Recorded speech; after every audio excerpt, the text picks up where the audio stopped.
এই গণতন্ত্রের বীজ যার ভিতরে গেছে, কোনোদিন এই গণতন্ত্রের মাধ্যম দিয়ে পৃথিবীতে শান্তি প্রতিষ্ঠা হয়নি, হবেও না। এরা সবাই শয়তানের দুষ্ট। আজকে একদল আসছে, কালকে আর একদল আসবে। 15 বছরের যন্ত্রণা ভুলে গেছেন, তাই না? যাওয়াটাই স্বাভাবিক। আমেরিকাতে যেই পদ্ধতিতে নির্বাচন হয়, ওই পদ্ধতিতে যদি বাংলাদেশে নির্বাচন হয় তাহলে ঠিক আছে। বোঝাতে পারেন?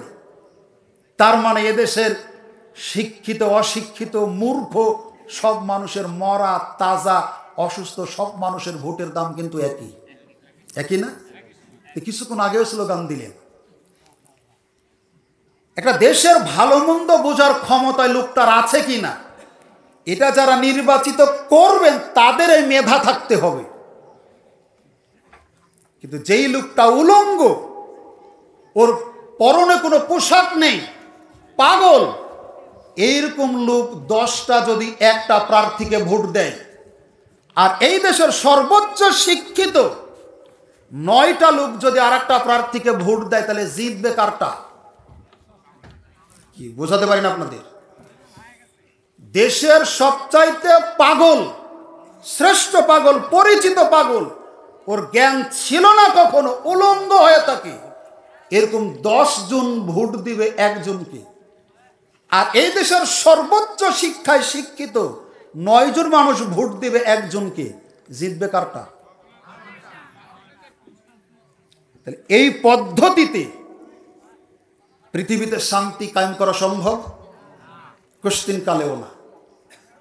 সহজে বোঝানোর একটা উপায়, ফখরুদ্দিন নামে একটা লোক দেশে ছিল, আমরা অধিকাংশ মানুষ জানতামই না, তাই না? এখন থেকে যারা আছি আমরা থাকবো, বেঁচে থাকা পর্যন্ত বেচারার নামটা আমাদের মনে থাকবে। কি দোষ করেছিলেন তিনি?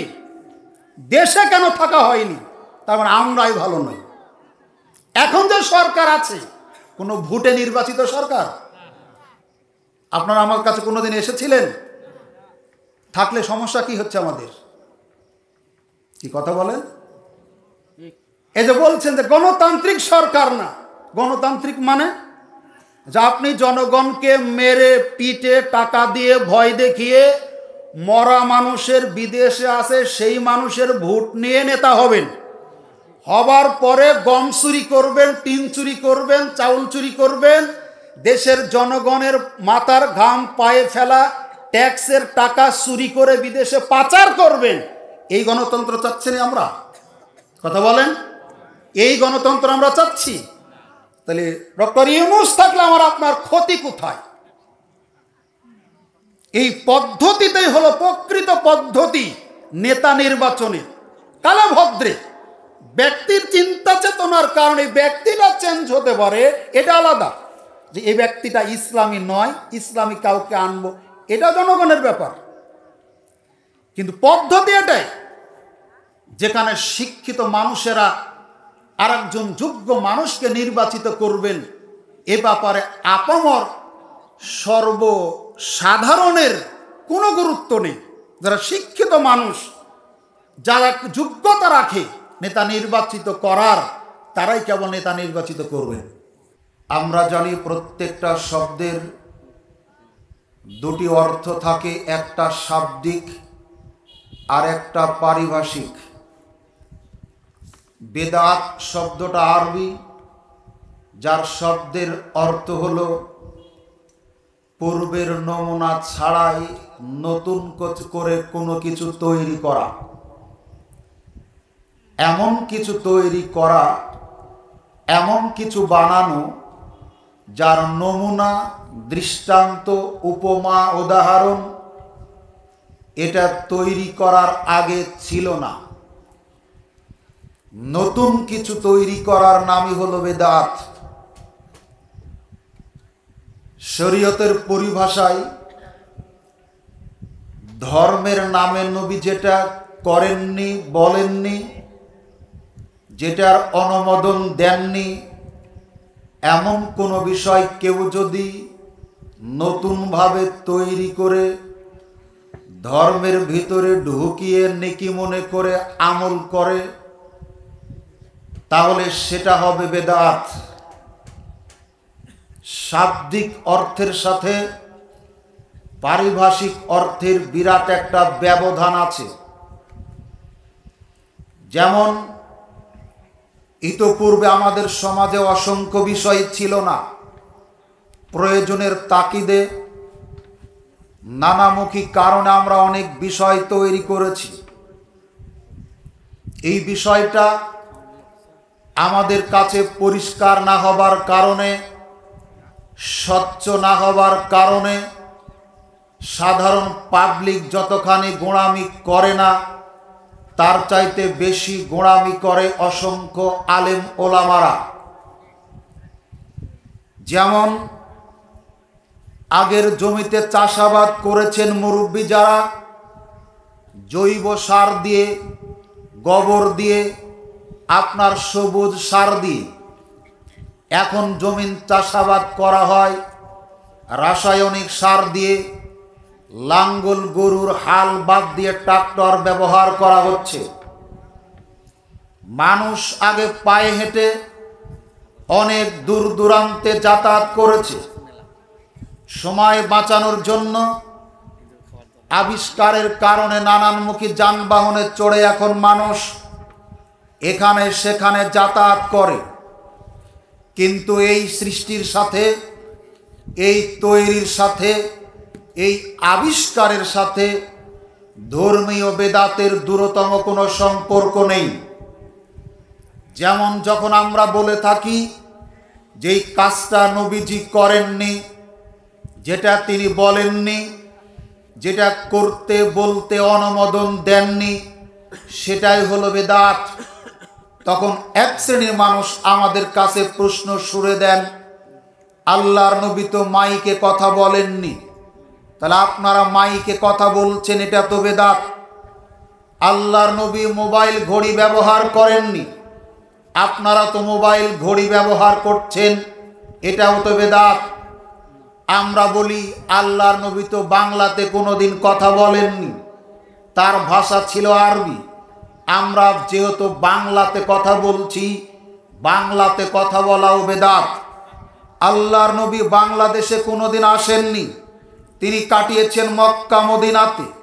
আমরা বাংলাদেশে আছি, বাংলাদেশে থাকাও বেদাত। আল্লাহর নবী জীবনে কোনোদিন ভাত খাননি, ভাত খেয়েছেন এই প্রমাণ পাওয়া যায় না। আমরা ভাত খাই, ভাত খাওয়াও বেদাত।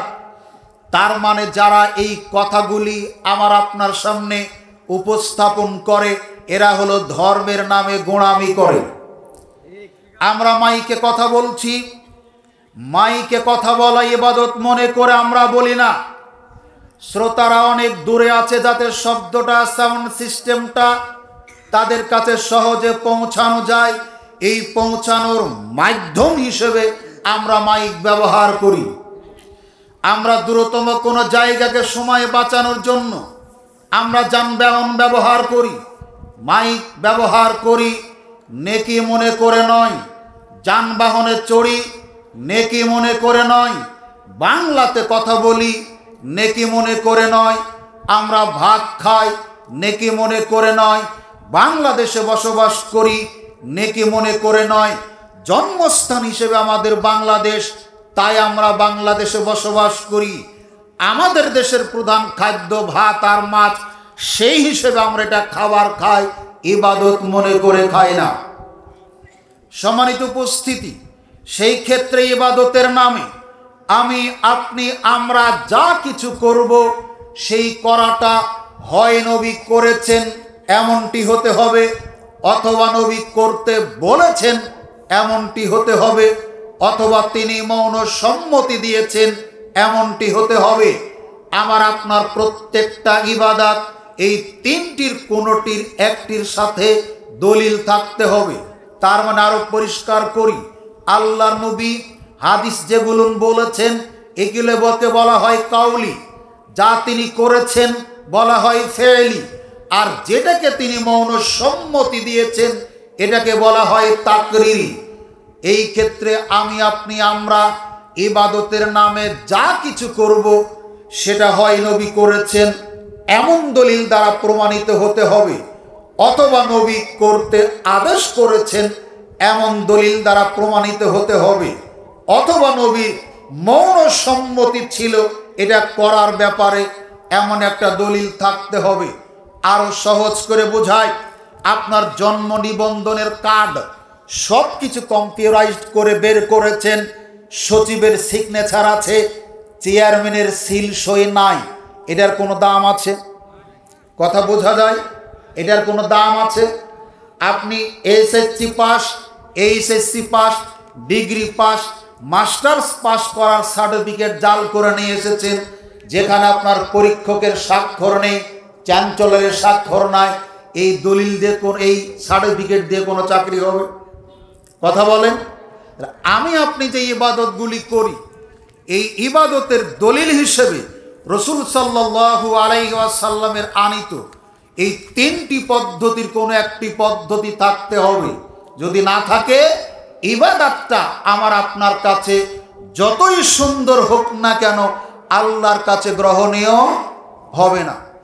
আল্লাহ রাব্বুল আলামিন বলছেন সূরা কাহফ 103 এবং 4 নম্বর আয়াত, কুল হাল নুনাব্বিউকুম বিল আকসারিনা আমালান।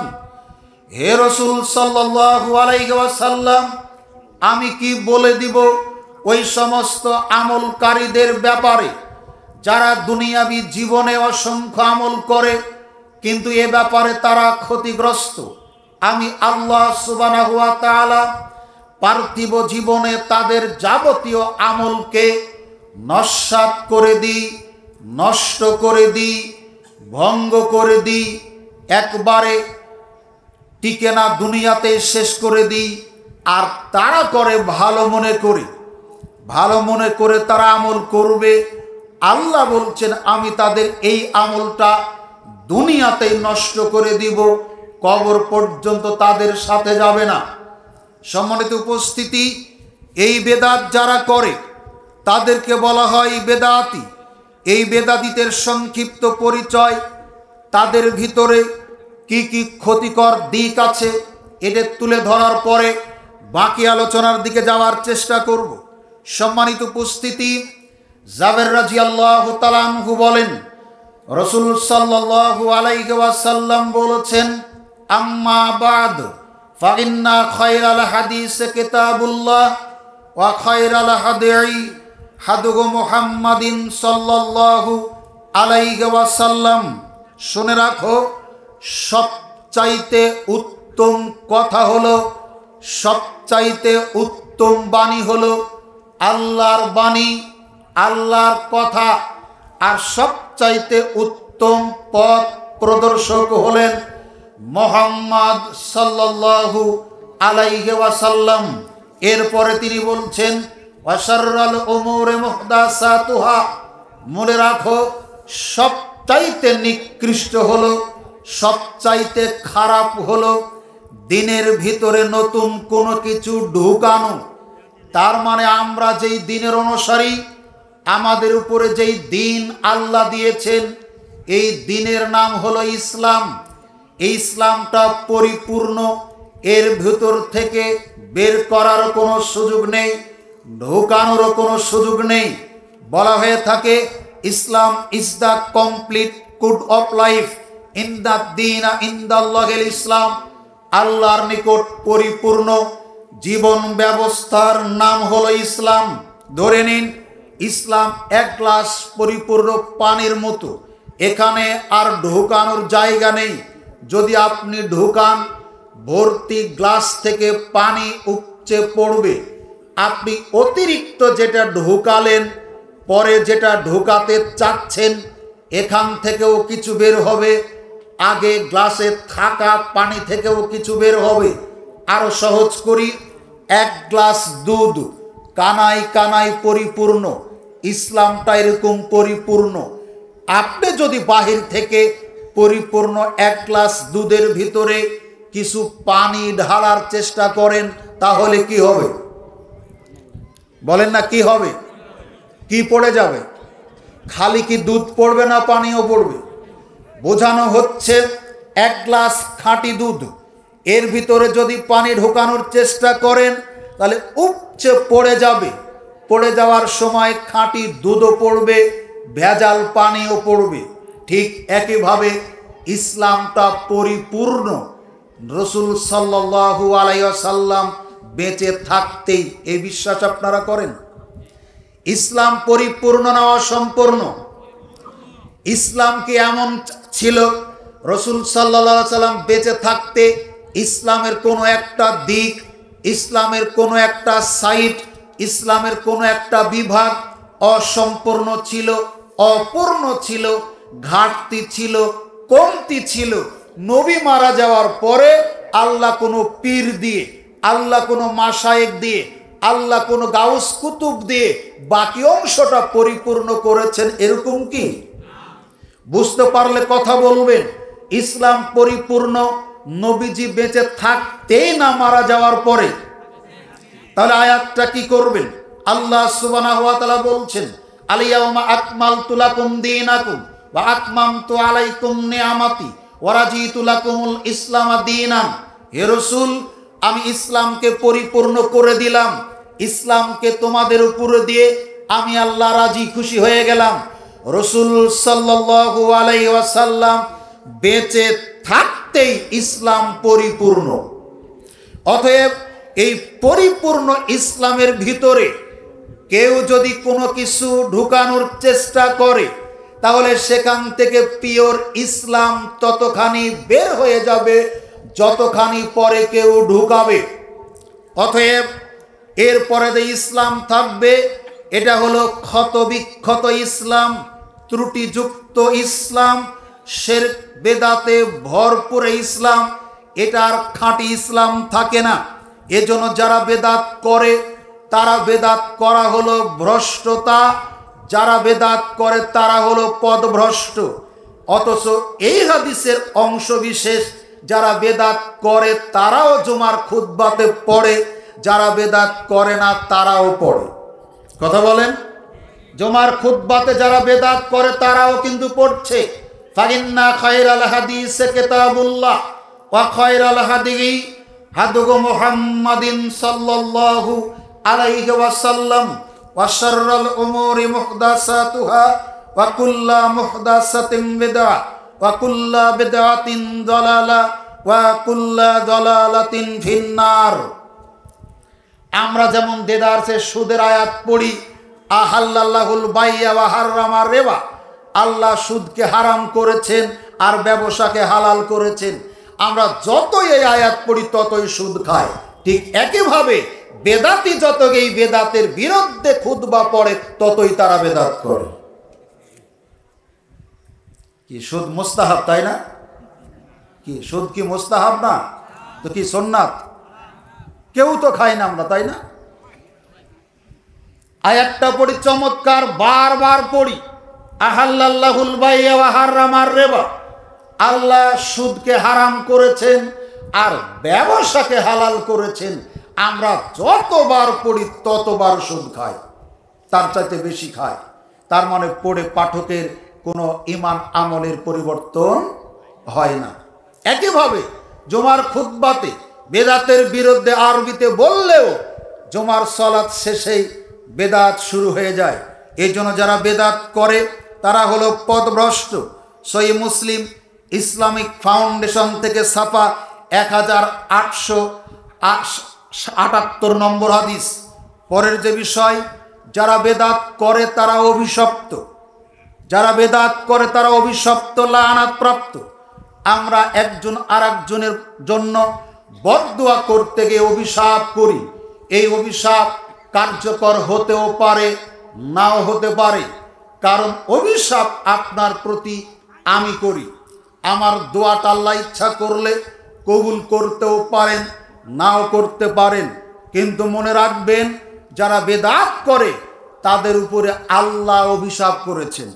যারা বেদাত করে তাদের উপরে ফেরেশতারা অভিশাপ করেছেন। যারা বেদাত করে তামাম পৃথিবীর মানুষেরা তার উপরে অভিশাপ করেছেন। রাসূল সাল্লাল্লাহু আলাইহি ওয়াসাল্লাম বলেন, মান আহদাসা ফিহা হাদাসান আও আওয়া মুহদাসান ফাআলাইহি লানাতুল্লাহি ওয়াল মালাইকাতি ওয়ান নাসি আজমাইন। আপনি দেখুন মিশকাত 2728 নম্বর হাদিস। রাসূল সাল্লাল্লাহু আলাইহি ওয়াসাল্লাম বলেন, যে ব্যক্তি বেদাত করে অথবা বেদাতিকে আশ্রয় দেয়, আরো কঠিন, যারা বেদাত করে আর যে ব্যক্তি কোনো বেদাতিকে আশ্রয় প্রশ্রয় দেয়, সহযোগিতা করে, তাদের দুইজনের উপরই আল্লাহর অভিশাপ, ফেরেশতাদের অভিশাপ, ওয়ান নাসি আজমাইন, সমস্ত মানুষের অভিশাপ। এ হাদিস থেকে প্রমাণিত হয়, যারা বেদাত করে, বেদাতিকে আশ্রয় দেয়, এরা হলো অভিশপ্ত, এরা হলো লানাতপ্রাপ্ত আল্লাহর পক্ষ থেকে, ফেরেশতার পক্ষ থেকে এবং মানুষদের পক্ষ থেকে। সম্মানিত উপস্থিতি, যদি কেউ বেদাত তৈরি করে, এমন আমল চালু করে যেটা নবীর জামানায় ছিল না, সাহাবীদের জামানায় ছিল না, এমন আমল কেউ যদি শরীয়তের ভিতরে নতুনভাবে তৈরি করে ইবাদত মনে করে করে, তাহলে সেটা গ্রহণযোগ্য হবে না, সেটা কবুল হবে না। আয়েশা রাদিয়াল্লাহু তাআলা আনহা বলেন, রাসূল সাল্লাল্লাহু আলাইহি ওয়াসাল্লাম বলেছেন, মান আহদাসা ফি আমরিনা হাযা মা লাইসা মিনহু ফাহুয়া রাদ্দুন। কেউ যদি আমাদের পরে এই ধর্মে নতুন কোনো বিষয় তৈরি করে, চালু করে, আমল করে, তাহলে সেটা গ্রহণযোগ্য হবে না, সেটা হবে প্রত্যাখ্যাত, সেটা হবে বর্জনযোগ্য। সম্মানিত উপস্থিতি, এর পরের ক্ষতিকর দিক, যে ব্যক্তি বেদাত করে, বেদাত করার জন্য ফতোয়া দেয়, যারা বেদাত করে তারা যেই পরিমাণ পাপ কামাই করে, যে ব্যক্তি ফতোয়া দেয় তার সমান পরিমাণ পাপ হয়। রাসূল সাল্লাল্লাহু আলাইহি ওয়াসাল্লাম বলেছেন, মাদ্দারা ইলা যালালাতিন কানা আলাইহি মিনাল ইসমে মিসলু আসামে মান তাবিয়াহু লা ইয়ানকুসু যালিকা মিন আসামিহিম শাইয়ান। আল্লাহর নবী বলেছেন, যে ব্যক্তি কোনো মানুষকে আহ্বান করে, ডাকে বেদআতের দিকে, গুমরাহির দিকে, আল্লাহর নবী করেননি, বলেননি, অনুমোদন দেননি এমন আমলের দিকে আল্লাহর নবী বলছেন, তাহলে যারা তার অনুসরণ করবে, যারা তাকে মেনে চলবে, তার ওই পরিমাণ পাপ হবে যেই পরিমাণ পাপ যারা বেদাত করবে তাদের হবে। অতএব সাবধান, আপনি যেটা বলতে চাচ্ছেন বা যাচ্ছেন, এটা হতে হবে হয় নবী বলেছেন, না হলে নবী করেছেন, আপনার কাছে এটা চূড়ান্ত হতে হবে। আন্দাজ বুঝে কোনো ফতোয়া দেওয়া যাবে না, আন্দাজ বুঝে নবীর নামে কোনো কথা বলা যাবে না, আন্দাজ করে সাহাবীদের নামে কোনো কথা বলা যাবে না। আপনি দেখুন মিশকাতুল মাসাবি 158 নম্বর হাদিস।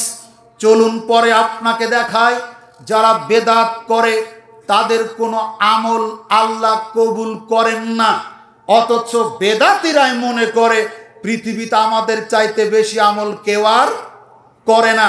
চলুন আপনাকে দেখায়, রাসূল সাল্লাল্লাহু আলাইহি ওয়াসাল্লাম বলেছেন, লা ইয়াকবালুল্লাহু মিনহু ইয়াউমাল কিয়ামাতে সরফান ওয়ালা আদলান। সহিহ মুসলিম 1366 নম্বর হাদিস। আল্লাহর নবী বলছেন, বেদাতির ফরজ নফল কোনো ইবাদত আল্লাহ কিয়ামতের দিন কবুল করবেন না। তাহলে আপনি এত ইবাদত করছেন কিসের আশায়? আপনি এত পরহেজগারিতার পরিচয় দেখাতে চাচ্ছেন কেন? বরঞ্চ ওই পরিমাণ ইবাদত হওয়া দরকার যেই পরিমাণ নবী করেছেন, করতে বলেছেন। যদি আমার আপনার ইবাদত বেদাতের পর্যায়ে পড়ে যায়, তাহলে আমার আপনার কোনো ইবাদত আল্লাহ কবুল করবেন না। শুধু এখানেই শেষ নয়, রাসূল সাল্লাল্লাহু আলাইহি ওয়াসাল্লাম বলেছেন, যে ব্যক্তি বেদআত করে তার তওবার দরজা বন্ধ হয়ে যায়। অথচ আল্লাহর নবী অন্য হাদিসে বলেছেন, মানুষের তওবা কবুল হয় সূর্য পশ্চিম আকাশে উদিত হওয়ার পূর্ব পর্যন্ত। অথচ যারা বেদাত করে তাদের জন্য তওবার দরজাটা বন্ধ করে রাখা হয় যতদিন পর্যন্ত তারা তওবা করে ফিরে না আসে বেদাত থেকে। রাসূল সাল্লাল্লাহু আলাইহি সাল্লাম বলেন, ইন্নাল্লাহা হাসাবাত তাওবাতা আন কুল্লি সাহিবি বিদআতিন, আল্লাহ প্রত্যেকটা বেদাতির তওবার দরজাটা বন্ধ করে দেন ততক্ষণ পর্যন্ত, হাত্তা ইয়াদা বিদআতুহু, যতদিন পর্যন্ত সে বেদাত থেকে ফিরে না আসে। তার মানে আমি আপনি বেদাত করি এটা বুঝতে পারার পর তওবা করে নতুন করে যদি আমল করা শুরু করি, এই আমলগুলি আল্লাহ কবুল করবেন, তওবা কবুল করবেন। না হলে বেদাত চলতেই থাকবে। আপনি যতই আমল করুন না কেন এই আমল আল্লাহ কবুল করবেন না। তওবা করলে তওবা আল্লাহ কবুল করবেন না। চলুন আরো ক্ষতিকর দিক। যারা বেদাত করে তারা নবীকে পেয়ে সন্তুষ্ট নয়। যারা বেদাত করে তারা ইসলামকে ধর্ম হিসেবে পেয়ে খুশি নয়। যদি খুশি হতো ধর্মে যা এসেছে ততখানিতেই সন্তুষ্ট থাকতো। আল্লাহ নবী যেমন বলেছেন, মান জাকা তা'মুল ঈমান, ওই ব্যক্তি সত্যিকার অর্থে ঈমানের স্বাদ চাখতে পেরেছে, যায় রব হিসেবে আল্লাহকে পেয়ে খুশি হয়েছে। নবীকে মুহাম্মদ সাল্লাল্লাহু আলাইহি সাল্লামকে নবী হিসেবে পেয়ে সন্তুষ্ট হয়েছে, ইসলামকে ধর্ম হিসেবে পেয়ে খুশি হয়েছে। ইসলামকে ধর্ম হিসেবে পেয়ে যারা খুশি, মুহাম্মদ সাল্লাল্লাহু আলাইহি ওয়াসাল্লামকে যারা নবী পেয়ে খুশি, আল্লাহ সুবহানাহু ওয়া তাআলাকে যারা রব হিসেবে পেয়ে খুশি, রাসূল সাল্লাল্লাহু আলাইহি সাল্লাম বললেন তারাই সত্যিকার অর্থে ঈমানের স্বাদ চাখতে পেরেছে। সেই ক্ষেত্রে যারা বেদাতি, যারা বেদাত করে, তারা মুহাম্মদ সাল্লাল্লাহু আলাইহি সাল্লামকে নবী হিসেবে পুরো মানে না। মুহাম্মদ সাল্লাল্লাহু আলাইহি সাল্লামের উপরে যে ইসলাম এসেছে তা পরিপূর্ণ নয়। কোন পীর মাশায়েখ বুজুর্গনে দিনের চিরাচরিত রসম রেওয়াজকে তারা দিন বলে পালন করে। তার মানে মুহাম্মদ সাল্লাল্লাহু আলাইহি সাল্লামকে যেই আসনে বসানো উচিত ছিল সে আসনে তারা বসিয়েছে তাদের পীর মাশায়েখকে। সম্মানিত উপস্থিতি, এরপর আর একটা বিষয়, ইবলিসের কাছে সবচাইতে প্রিয় হলো বেদাত। গুনাহ করার চাইতে, পাপ করার চাইতে, অন্যায় করার চাইতে ইবলিসের কাছে বেদাত করা প্রিয়। কথা বুঝেননি? বেদাত করা পাপ করার চাইতে প্রিয় ইবলিসের কাছে। ইবলিসের কাছে গুনাহ করা সস্তা। তার ধারণা গুনাহ করলে মানুষ আল্লাহর কাছে ক্ষমা চায়, আর বেদাত করলে ক্ষমা চায় না। এই জন্য ইবলিসের কাছে বেদাত সবচাইতে ভালো গুনাহ করার চাইতে। বুঝাতে পারি না আপনাদের? মিস্টার ইবলিসের কাছে গুনাহ করার চাইতে বেদাত করা প্রিয়। কেন? গুনাহ করে মানুষ বুঝতে পারলে ক্ষমা চায়, কিন্তু বেদাত করে মানুষ নেকি মনে করে বেদাত করে ক্ষমা চায় না। আপনাকে পরেক্ষণে দেখাবো।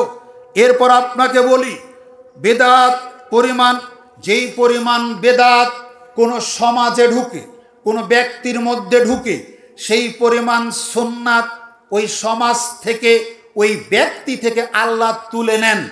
তার মানে আপনাকে খানিকক্ষণ আগেই বুঝালাম, একটা ব্যক্তির কল্ব অন্তরটা পরিপূর্ণ সুন্নাত দিয়ে যখন তার মধ্যে যেই পরিমাণ বেদাত ঢুকলো, তখন সেই পরিমাণ সুন্নাত বের হয়ে গেল। বের হওয়া সুন্নাত কিয়ামত পর্যন্ত আর ফিরে আসে না। সম্মানিত উপস্থিতি, আবু হুরায়রা রাদিয়াল্লাহু তাআলা আনহু বলেন, রাসূল সাল্লাল্লাহু আলাইহি ওয়াসাল্লাম বলেছেন, কিয়ামতের মাঠে আমাকে প্রথম ওঠানো হবে। আমাকে আল্লাহ সুবহানাহু ওয়া তাআলা হাউসে কাউসার দান করেছেন। আমার সামনে থাকবে হাউসে কাউসার, পানপাত্র থাকবে আসমানের তারকারাজির চাইতে বেশি। আমার সামনে যারা যাবে তাদেরকে পানি পান করাবো। একবার যারা পানি পান করবে, নারী হোক অথবা পুরুষ হোক, জান্নাতে যাওয়ার আগ মুহূর্ত পর্যন্ত তাদের ক্ষুধা তৃষ্ণা লাগবে না, নিশ্চিন্তে নির্বিঘ্নে থাকবে। জান্নাতে যাওয়ার আগ পর্যন্ত। রাসূল সাল্লাল্লাহু আলাইহি ওয়াসাল্লাম বলেন, এমন সময় একদল লোক আমার সামনে এসে হাজির হবে, আমি তাদের সামনে, তারা আমার সামনে। আমি ইচ্ছা করব তাদেরকে পানি পান করানোর। এই পরিস্থিতিতে মাঝখান দিয়ে একটা পর্দা আবরণ করে দেওয়া হবে, আবরণ ফেলে দেওয়া হবে, যার প্রতিবন্ধকতার কারণে আমি তাদেরকে দেখতে পাবো না, আবার তারাও আমাকে দেখতে পাবে না। তখন আমি আল্লাহ সুবহানাহু ওয়া তাআলাকে ডাক দিয়ে বলবো, প্রতিপালক, এদেরকে তো আমি চিনি, এরা আমার সাহাবী অথবা আমার উম্মাত, এদেরকে আমি পানি পান করাতে চাই। তখন আল্লাহ সুবহানাহু ওয়া তাআলা বলবেন, হে মুহাম্মদ সাল্লাল্লাহু আলাইহি ওয়াসাল্লাম, এরাই তো তারা যাদেরকে আপনি দেখেননি। আপনার ইন্তিকালের পরে তারা ইসলাম পালন করেছে, ইসলাম মেনেছে, ইচ্ছা মতো পছন্দ মতো রদবদল করে নিজে যেভাবে মন চায় সেভাবে। আল্লাহর নবী বলছেন, সেই সময় আমি ওই সমস্ত সামনে আসা লোকদের উদ্দেশ্য করে বলবো, সুহকান সুহকান লেমান বাদ্দালা বাদি, দূর হও, দূর হও আমার সামনে থেকে, যারা আমার মৃত্যুর পরে দিনের পরিবর্তন করেছে। এই হাদিস থেকে বোঝা যায়, যারা বেদাত করবে তারা হাউসে কাউসারের পানি পান থেকে বঞ্চিত হবে। এরা হাউসে কাউসারের পানি পান করতে পারবে না, এমনকি এরা জান্নাত থেকেও বঞ্চিত হবে, জান্নাতে যেতে পারবে না। এই বেদাত এত ভয়াবহ, এই ভয়াবহ তার বর্ণনা সারা রাত দিলে আপনাদের কারো অসুবিধা হবে না। কিন্তু যখন বেদাতের নাম করে আপনাকে বলবো যে এটা বেদাত, তখন হয়তোবা আপনি একটা করেন, অথবা মাঝখান থেকে একটা কেউ করে, অথবা এই দিক থেকে কেউ করে, তখনই বেশিক্ষণ আর বক্তব্যের মঞ্চে থাকা যাবে না। সংক্ষিপ্ত কথায়, বেদাতির পরিণাম দুনিয়াতে খারাপ, পরকালে খারাপ। বেদাতির কোনো আমল কবুল হবে না, বেদাতির তওবা কবুল হবে না, বেদাতি হাউসে কাউসারের পানি পান থেকে বঞ্চিত হবে।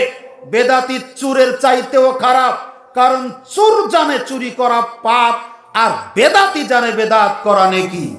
সম্মানিত উপস্থিতি, শয়তানের কাছে প্রিয় পাপ করার চাইতে, গুনাহ করার চাইতে বেদাত করা। শয়তান জানে গুনাহ করলে মানুষ তওবা করে, কিন্তু বেদাত করলে তওবা করে না। সম্মানিত উপস্থিতি, আপনাকে দেখায় এত ক্ষতিকর দিক, তবু মানুষ বেদাত কেন করে? মোটামুটি 8টি কারণে আপনি আমরা বেদাত করি। 1, অজ্ঞতার কারণে। আমরা যতই তর্ক করি, আমরা যতই বিতর্ক করি, বুকে হাত দিয়ে বলুন, আপনার বাড়িতে অসংখ্য উপন্যাসের বই, নাটকের বই, অসংখ্য গানের বই, কবিতার বই, আপনার বাড়িতে খোঁজ করলে হয়তো একটা কোরআন মাজিদ পাওয়া যাবে না।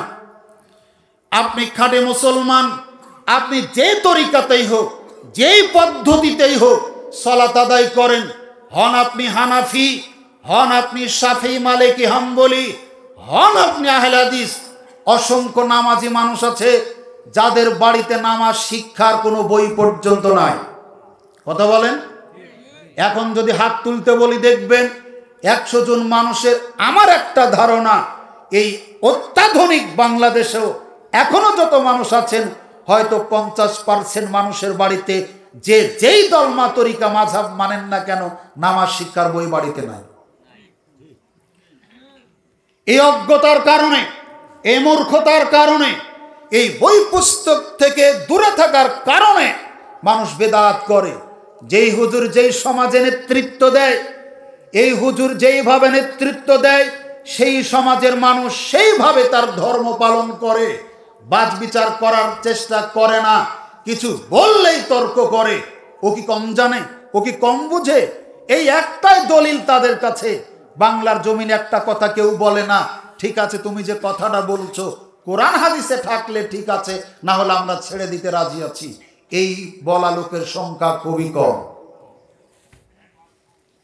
2 নম্বর কারণ, প্রবৃত্তির অনুসরণ। আমার মন যেটা চাচ্ছে আমি সেটাই করছি, আমার যেটা ভালো লাগে আমি সেটাই করব। কিন্তু এই ভালো লাগাটা কোরআন হাদিসে আছে কিনা এটা আমরা কেউ খতিয়ে দেখার চেষ্টা করি না। অসংখ্য মানুষে করে, তাই আমি করি। প্রবৃত্তির অনুসরণ মানুষ যখন করে কোরআন এবং হাদিস ছেড়ে দিয়ে, তখন তার মধ্যে বেদাতটা বেশি প্রতিষ্ঠিত হয়। নাম্বার 3, যুক্তি নির্ভর হওয়ার কারণে। কোরআন হাদিস আছে কিনা এটা আমাদের জানা নেই, যুক্তিতে ভালো লাগে তাই আমরা আমল করি। এই জন্য তাক্ষেপ করে আলী রাদিয়াল্লাহু তাআলা আনহু বলেছিলেন, যুক্তি দিয়ে যদি ধর্ম চলতো, আপনার বিবেক মতো যদি ধর্ম চলতো, তাহলে মাসেও করার সময় মোজার উপরে মাসেও না করে তলায় মাসেও করা লাগতো। কথা বলেন। শীতের দিন আমরা শীতকে নিবারণ করার জন্য মোজা ব্যবহার করি। অজু করে মোজা পরেছেন, বাড়িতে থাকাকালীন একদিন এক রাত মোজার উপর মাসেও করলে চলে, খোলা লাগে না। সফরে থাকলে 3 দিন 3 রাত চলে। এখন আপনি বলুন, মাসেও করার সময় মোজার কোথায় মাসেও করেন? বলেন না। মোজার মাসেও করেন কোথায়? তলায় না উপরে? হাঁটেন কোন দিক দিয়ে? উপর দিয়ে না তলা দিয়ে? ময়লা লাগলে কোথায় লাগার কথা? তলাতে। মশা লাগবে বিবেক বলছে নিচে, কিন্তু ধর্ম বলছে, বোঝাতে পারি না আপনাদের, বিবেক বলছে মশা লাগবে নিচে, কিন্তু ধর্ম বলছে মশা লাগবে। বলেন, বিবেক দিয়ে মুছবেন না ধর্ম দিয়ে মুছবেন? আলী রাদিয়াল্লাহু তাআলা আনহু তাই বলছিলেন, যদি আবেগ দিয়ে, যুক্তি দিয়ে, বিবেক দিয়ে মানুষের ধারণার ভিত্তিতে ধর্ম চলতো, তাহলে মাসেও পায়ের তলায় করা লাগতো। আর একটা কথা আপনাকে বলি, সুন্দর করে ওযু করেছেন, এরপরে আপনি পেশাব করেছেন, ওযু আসে না ছুটে গেছে? সুন্দর করে ওযু করেছেন, ভুল হয়নি, এরপরে পায়খানা করেছেন, বলুন তো ওযু আসে না ছুটে গেছে? বলেন তো, আপনাকে যদি জিজ্ঞাসা করি, সুন্দর করে ওযু করেছেন, করার পর বায়ু নিঃসরণ হয়েছে, ওযু আসে না ছুটে গেছে? পেশাব করে কি করেন? বলেন না। পায়খানা করে কি করেন? বায়ু ছেড়ে কি করেন? কেন কিছু করেন না?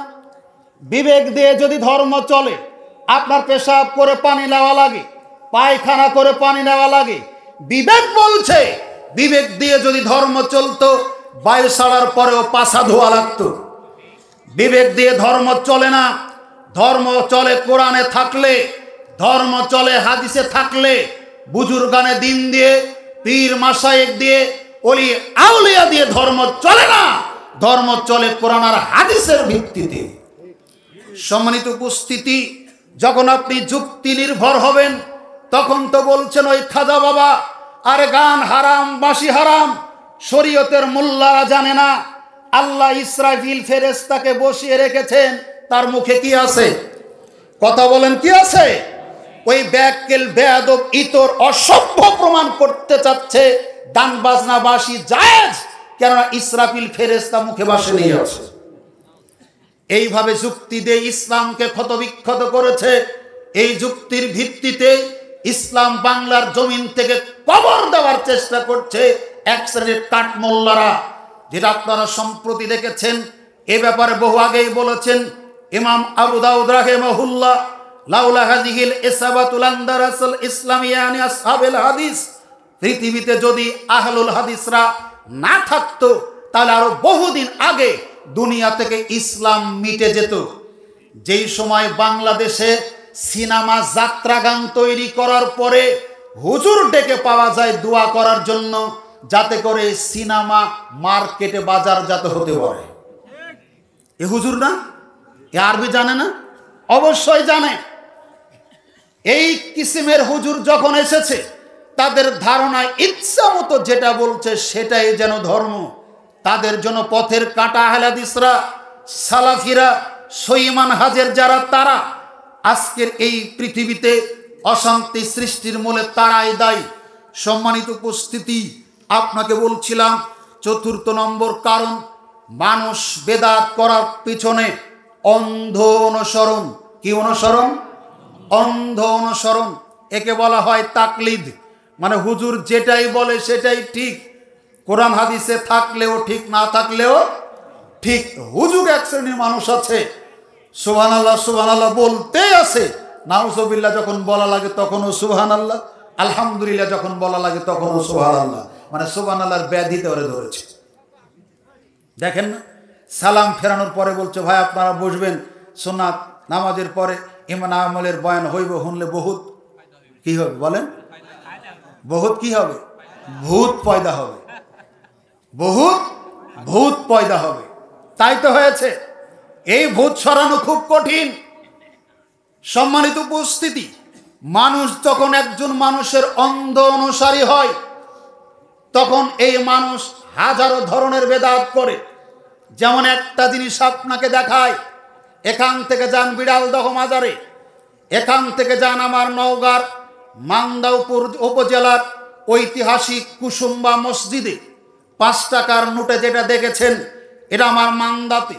আপনি দেখুন এই সমস্ত মাজারে দিঘিতে অসংখ্য মাস্টার, ডাক্তার, ইঞ্জিনিয়ার, বড় বড় শিক্ষিত আলেম ওলামা, পীর মাশায়েখ বাচ্চা নেই, বাচ্চা চাওয়ার জন্য যাচ্ছে, কত অসুখ বিসুখ থেকে পরিত্রাণ চাওয়ার জন্য যাচ্ছে।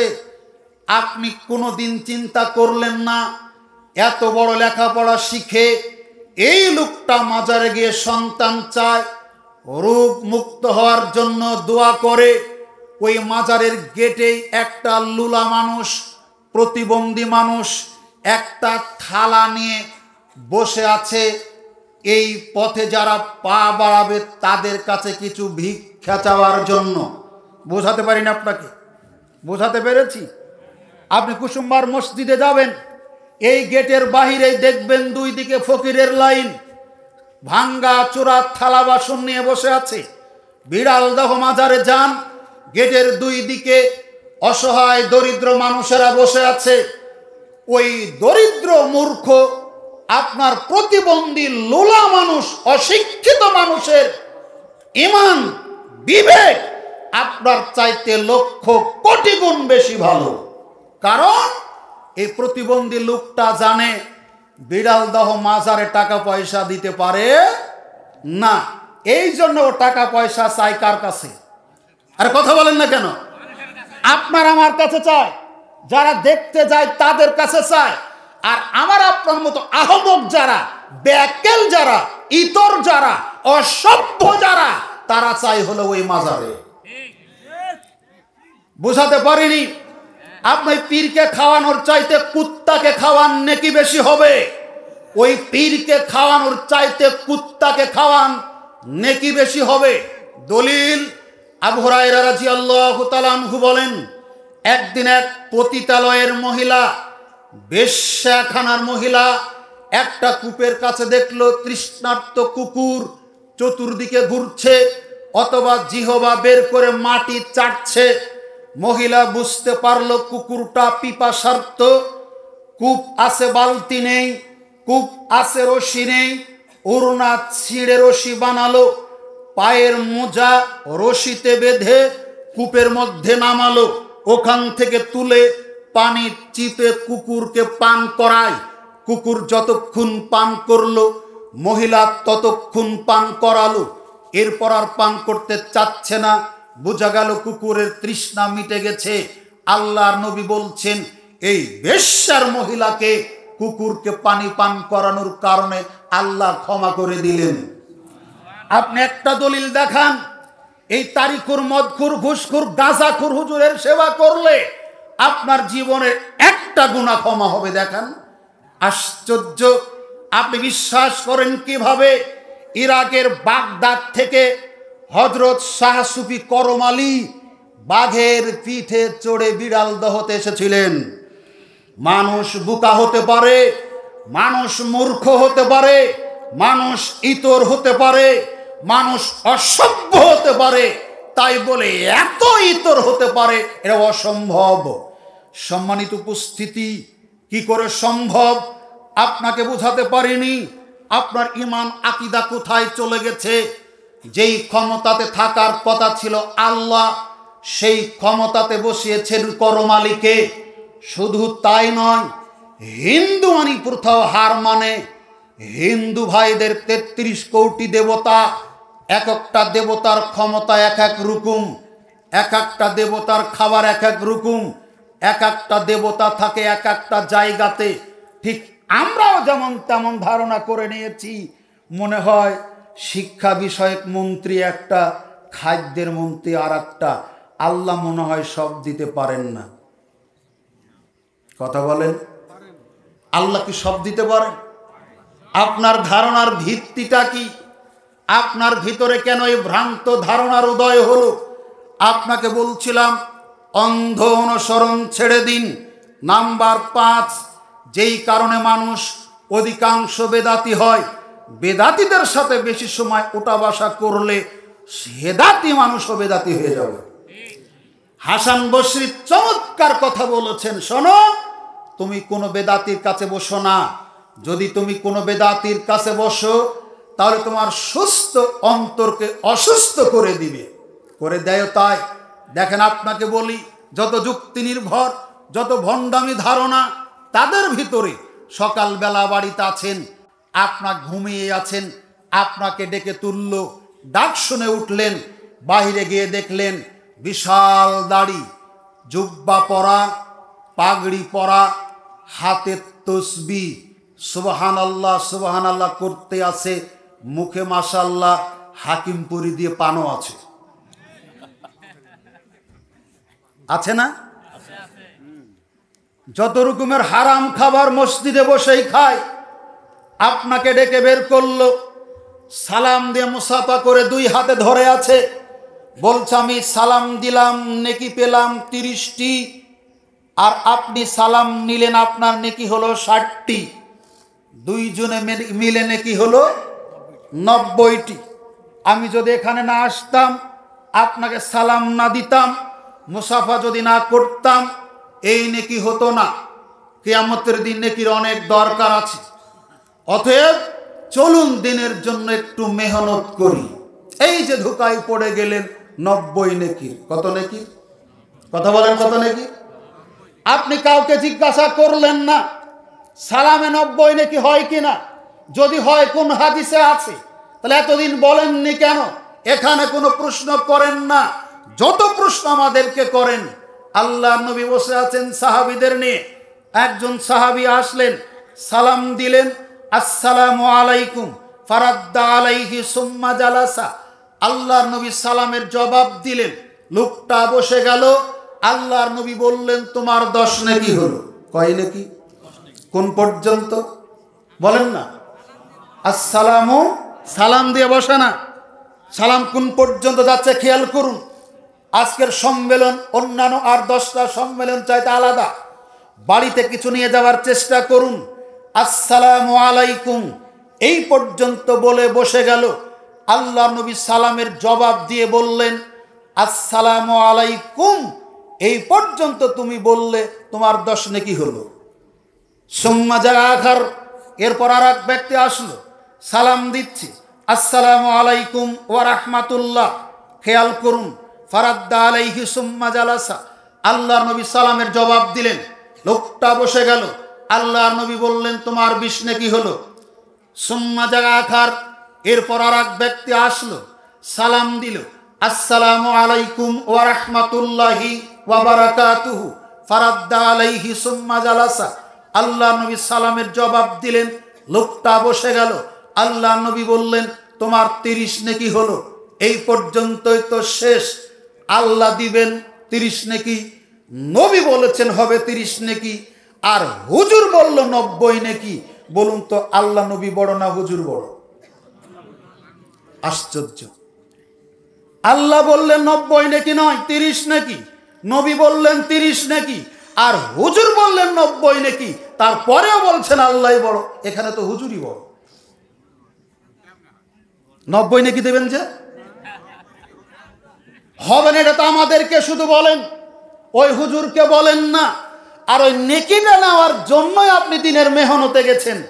আপনাকে যখন বলি লাইলাতুল কদরের দোয়া, আল্লাহ নবী তার স্ত্রী আয়েশাকে পড়ার জন্য শিখিয়ে দিয়েছেন। আয়েশা, তুমি লাইলাতুল কদরের রাত্রিগুলিতে পড়ো, আল্লাহুম্মা ইন্নাকা আফুব্বুন তুহিব্বুল আফওয়া ফাফু আন্নি। আপনি বলছেন এত রাত এই দোয়াটা পড়ে কিভাবে কাটাবো? শয়তান আপনার রমজানেও পাছাতে কি গোতা দিচ্ছে, তুমি বেদাত করো। আয়েশার জন্য যথেষ্ট এই দোয়া, নবীর জন্য যথেষ্ট এই দোয়া, কিন্তু আপনার জন্য এই দোয়া যথেষ্ট মনে করেন না। আপনি দেন টাফগড় 16 লিটার 20 লিটার ঢুকে 2 চামচ, কিন্তু টিনোরেলেথিন দেন কয়েক ফোঁটা, এটাতে বিশ্বাস করেন অল্প একটু বিষে কাজ করে, কিন্তু এই দোয়া এতটুকুনে কাজ করে এই বিশ্বাস আপনার কি বোঝাতে পারেনি? আমি দুঃখিত, আপনাদের বোঝাতে পারিনি। বুঝেছেন? টিডো একটা কীটনাশকের দাম চেনেন না, রেলোথিন চেনেন না, ক্যারাটে, এগুলোর পরিমাণে কম দিতে হয় পানিতে, আর টাফগড় নরমাল জাতীয় বিষ এগুলো দিতে হয় বেশি। কই ঢুকে পানি দেওয়ার সময় এরকম করে দেন না? এখানে বিশ্বাস আছে, কিন্তু লাইলাতুল কদরে এই দোয়া পড়লে যথেষ্ট, এটা অসংখ্য মুসলমান বিশ্বাস করে না। সেজন্য বলছিলাম আল্লাহ দিবেন 30 নেকি, ওহির ভিত্তিতে আল্লাহ নবী বললেন 30 নেকির কথা, আর হুজুর বললেন দাড়ি রেখে টুপি মাথায় দিয়ে পাগড়ি পরে আল খেল্লা পরে হুজুর বলছেন 90 নেকি। জান্নাতের ভিতরে আদমকেও হুজুর বলেছিল, আদম আল্লাহ তোমাকে এত দয়া করে তৈরি করলেন, জান্নাতে থাকতে দিলেন, তুমি কি জানো ওই গাছের ফল তোমাকে খেতে নিষেধ করেছেন কেন? না তো।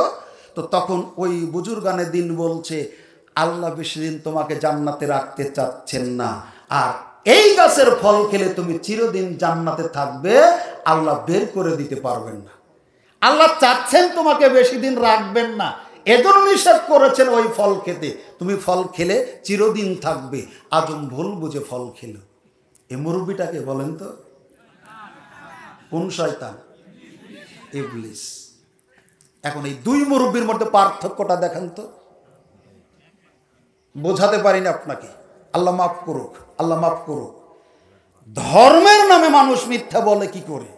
আল্লাহ সুবহানাহু ওয়া তাআলা বলছেন নবী নিজের থেকে বানিয়ে কোনো কথা বলেন না, তিনি যেটা বলেন ওহির ভিত্তিতে বলেন। ওয়া মা ইয়ানতাকু আনিল হাওয়া ইন হুয়া ইল্লা ওয়াহিয়ুন ইউহা, সূরা নাজম 3-4 আয়াত আল্লাহ পাক বলছেন এই কথা। তিনি বলছেন সূরা হাক্কা 44, 45, 46 আয়াত, কোন নবী যদি আমাদের নামে বানিয়ে কোনো কথা বলতো, আমি আল্লাহ তার ডান হাত ধরে ফেলতাম আর কণ্ঠনালীটা কেটে তাকে জবাই করতাম। কে জবাই করতেন? কে জবাই করতেন? আল্লাহ। কাকে? নবীকে। কি করলে? মিথ্যা বললে। আল্লাহ নবীকে জবাই করতেন মিথ্যা বললে, কিন্তু হুজুরকে জবাই করার কথা তো আল্লাহ বলেননি, এই জন্য আমরা মিথ্যা বলি, তাই না? আল্লাহ নবী বলছেন মান কাযাবা আলাইয়া মুতাআম্মিদান ফালিয়াতাবাওয়াহু মাকআদাহু মিনান নার, যে ব্যক্তি নবীর নামে ইচ্ছাকৃত মিথ্যা বলবে, যেই কথা নবী বলেননি, আল্লাহ নবী বলছেন সে যেন তার থাকার জায়গা জাহান্নাম বানিয়ে নিল। এখন যে একটা কথাই আপনাকে বলছি, 90 নেকি যে দিবেন আল্লাহ, এই কথাটা কোথায় লেখা? যদি মিথ্যা হয়, আল্লাহর নবী যেই কথা বলেছেন আমার নামে যে মিথ্যা বলবে সে যেন তার থাকার জায়গা জাহান্নাম বানিয়ে নিল, তাহলে আমি ধর্ম প্রচার করতে গিয়ে জাহান্নামের খোরাকে পরিণত হচ্ছি না তো? এই জন্য আপনাকে বলি বেদাতের সংস্রব থেকে দূরে থাকার চেষ্টা করবেন। ওদের কাছে যুক্তির দামি বেশি কোরআন হাদিসের চাইতে, ওদের কাছে সহিহুল বুখারীর চাইতে ফাজাইল মাসাইলের কিতাবের দামি বেশি। আপনার মসজিদ ভর্তি তাফসীরের কিতাব, আপনার মসজিদ ভর্তি হাদিসের কিতাব, আপনি যদি বলেন ওগুলো রেখে এইগুলি থেকে পড়ে মানুষকে শোনান, তাহলে আপনার উপরে নাখোশ। এই জন্য বেদাতীদের সংস্রব পরিত্যাগ করুন। নাম্বার 6, কিছু কিছু আলেমদের নীরবতা এবং হক প্রকাশ না করা। এরকম অসংখ্য বিষয় আছে সমাজে, জেকে বসে আছে ইবাদতের নামে আমরা করছি, কিন্তু আসলে এটা ইবাদত নয়, এর পুরোটাই বিদআত। বিনয়ের সাথে অনুরোধ করব, দুনিয়াবি ক্ষেত্রে আমরা সংশোধনী হই, ভুল হলে স্বীকার করি, আমরা ফিরে আসি। সবচাইতে বেশি গোঁড়ামি করি ধর্মের ক্ষেত্রে, শুধু জেদ করি, হটকারিতা করি, দোহাই দিই, এই সেই। অনুরোধ করব, আমরা মানুষ, ভুল ত্রুটির ঊর্ধ্বে নয়। যদি কোরআন হাদিসের কষ্টি পাথরে আমাদের ভুল ত্রুটি প্রমাণিত হয়, আমরা সংশোধন হব ইনশাআল্লাহ। আল্লাহ সুবহানাহু ওয়া তাআলা আমাদের জন্য দিন বুঝে আমল করার তৌফিক দান করুন, আমিন। সবশেষে আমার জন্য দোয়া আছে, আপনাদের জন্য আল্লাহ সুবহানাহু ওয়া তাআলার কাছে আপনাদের সুস্থতা, দীর্ঘায়ু, মঙ্গল ও কল্যাণ কামনা করে আজকের আলোচনা এখানে শেষ করছি। আসসালামু আলাইকুম ওয়া রাহমাতুল্লাহি ওয়া বারাকাতুহু।